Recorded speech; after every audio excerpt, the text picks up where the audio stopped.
యేసయ్యకు మంచి భోజనము, రుచికరమైన భోజనం పెట్టాలనే తొందరలో యేసయ్యతో ఉన్న రిలేషన్షిప్ని ఆమె గాయపరుస్తుంది. యేసయ్య కోసము పని చేయటములో నిమగ్నమై యేసయ్యనే పోగొట్టుకుంటుంది. ఈ రోజున చాలా మంది మనం ఇదే విధంగా ఉన్నాం.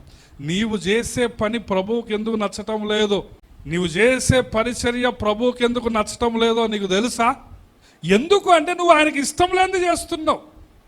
ఆయనకి ఏది ఇష్టమో ఏది కావాలో నీకు ఎట్లా అర్థమవుతుంది అంటే నువ్వు ఆయనతో టైం స్పెండ్ చేస్తే, ఆయనతో మాట్లాడితే, ఆయన మాటలు వింటే అప్పుడు నీకు అర్థమవుతుంది అసలు ఆయనకి ఏం కావాలనుకుంటుండో, ఏమి తినాలనుకుంటుండో, ఏమి చెయ్యాలనుకుంటుండో, ఆయనకి ఏది ఇష్టమో నీకు ఎట్లా అర్థమవుతుంది చెప్పండి?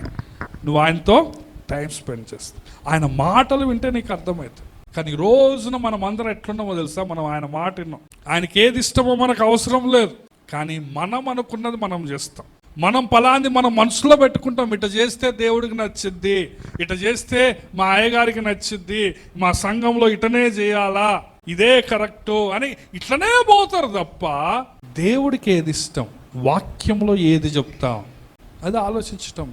తద్వారా నువ్వు చేసేది ఏది ప్రభుకు అవసరం లేకుండా పోతా.